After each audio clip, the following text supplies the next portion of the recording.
Donc voici le Canik TP9 Combat Elite. Prise en main, je la trouve vraiment agréable. Il est plutôt petit. Je pourrais même le comparer à un Glock 19 d'ailleurs. Au niveau de la détente, ce que j'aime beaucoup, ce que vous allez voir, c'est qu'elle est vraiment large. Elle est droite. Pour moi, c'est un gros coup de cœur d'avoir des détentes larges et droites pour le confort du tireur. Ensuite, ce qui est vraiment bien avec cette arme, c'est au niveau de la prise de visée. Canik, ils ont décidé de mettre des organes de visée mécaniques non réglables. Donc au niveau de la hausse, elle est fixe. Et au niveau de l'avant, on a une petite fibre rouge. Donc pour faire de la précision 15 et même à 25 mètres, l'arme reste vraiment précise. Le petit coup de cœur aussi sur le combat TP9 Elite. Pour moi, je trouve que c'est quand même le canon doré. Je trouve qu'ils ont vraiment bien réussi au niveau marketing de mettre un petit canon doré. Je trouve que ça fait un peu le côté Gucci Glock, donc les armes un peu bling bling de nos jours. Ça ramène du côté moderne à ce Canik. Ce qui est vraiment bien aussi sur ce Canik, c'est que d'origine, il y a un filetage. Donc le pas de vie, si je me trompe pas, c'est le même que celui du Glock. Un autre avantage aussi sur le Canik, c'est qu'au niveau de la culasse, on voit directement la platine pour pouvoir venir installer un point rouge. Mais il y a un petit souci qui n'est pas réellement un souci, mais je trouve que c'est quand même un point faible et à marquer. C'est que si on met un point rouge, on perd la hausse. Donc voilà, c'est un petit point faible, mais il n'est pas très important. Ensuite, un autre point fort sur cette arme, c'est au niveau du bouton du chargeur. Il est vraiment très large, donc on va pouvoir venir bien appuyer pour enlever son chargeur. Donc bien sûr le chargeur il est vide, hein. Et on va venir, il est vraiment agréable pour enlever le chargeur. Deuxième petit point fort au niveau du chargeur, c'est qu'il vient d'origine avec un puits de chargeur. Donc pour pouvoir venir insérer un chargeur, c'est beaucoup plus simple. Et aussi au niveau des chargeurs, normalement dans la petite mallette, si je dis pas de bêtises, il y a 3 chargeurs qui viennent directement dans le petit pack. Donc quand vous achetez le Canik, il y a 3 chargeurs et non 2 chargeurs classiques comme dans toutes les armes. Et le gros avantage, c'est qu'il y a un petit talon plus 3 directement inclus dans le Canik. Donc on va essayer l'arme à vide, hein. Le chargeur il est vide, il n'y a pas de chargeur, la chambre elle est vide. On va juste essayer la détente. Pourquoi? Moi j'aime bien quand j'essaie des armes de tirer à sec ou à vide pour bien comprendre le mécanisme de l'arme. Donc on va venir viser. Oui, donc effectivement, la fibre rouge, elle est vraiment bien foutue, elle est très fine. Donc là, je fais un test à 15 mètres pour aujourd'hui. Donc elle est très précise, la prise en main, elle est vraiment agréable. Au niveau de la détente, quand on va venir poser le doigt, c'est vraiment très agréable. On ressent quand même un peu l'ADN du Glock avec la petite sûreté de la platine. Une petite platine qui est assez large, hein, beaucoup plus large que celle du Glock.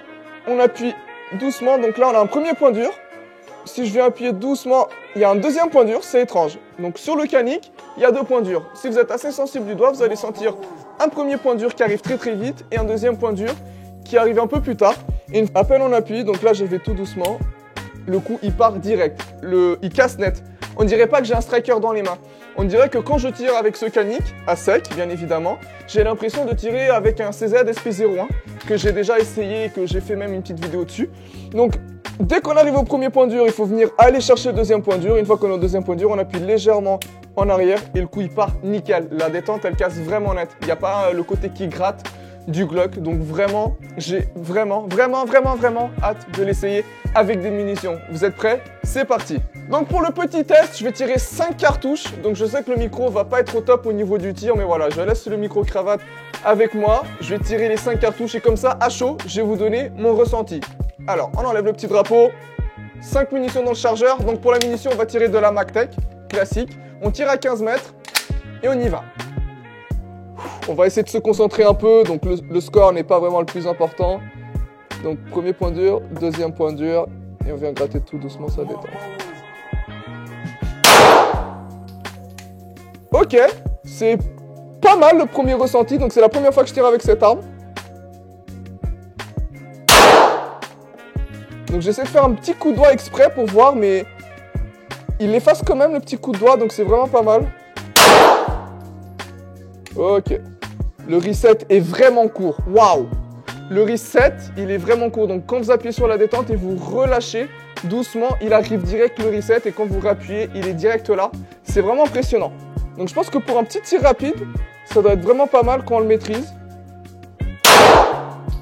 C'est incroyable. La sensation, j'avoue, on dirait que quand on tire, on sent comme un peu une arme en plastique. Bon après, je pense que c'est au niveau de la carcasse vu qu'elle est très plastique. Ça se ressent directement. Mais niveau prise en main, Et sensation de tir, c'est très agréable. Ok. C'est vraiment pas mal. Très bonne surprise. Et la fibre rouge devant, c'est très agréable. Malheureusement, j'ai pas beaucoup de lumière, mais je pense qu'avec un peu plus de lumière, elle sera un peu plus visible. Voilà. Donc l'arrêteur de culasse, c'est pas bloqué parce que effectivement, vu que j'ai un grip très haut, elle s'est pas bloquée. Mais voilà, sensation très agréable. Une vraie petite surprise, le Canik. Donc maintenant, ce que je vous propose, je vais finir de tirer les 45 autres cartouches. Et on se dit à tout de suite pour le résultat final.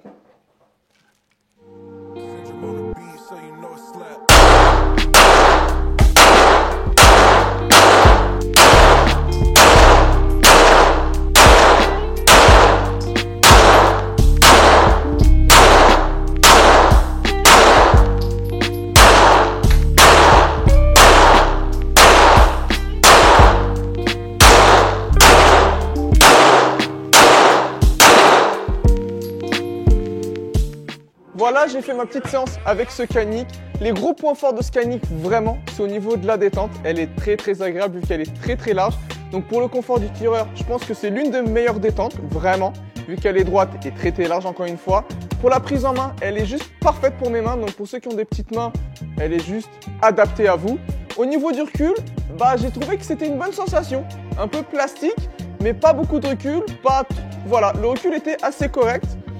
Le petit désavantage en fait, c'est vraiment aussi au niveau de la prise de visée. Les organes de visée sont très fins à l'avant, mais ils sont très larges arrière. Donc la hausse elle est très large. Donc pour être précis, c'était bien, mais je trouvais que c'était pas vraiment ludique. Et aussi le deuxième point fort au niveau de la détente, c'est qu'elle efface énormément les coups de doigt. Donc même si on appuie un peu fort, ça va venir effacer et ça reste quand même une arme très précise. Voilà les amis, j'espère que cette vidéo elle vous a plu. N'hésitez pas à liker et à partager cette vidéo. Si ce genre de vidéo vous plaît, n'hésitez pas à me le dire en espace commentaire. J'ai aussi un compte Instagram, donc n'hésitez pas à aller me suivre. Sur ce, je vous laisse, on dit à la prochaine. Ciao tout le monde.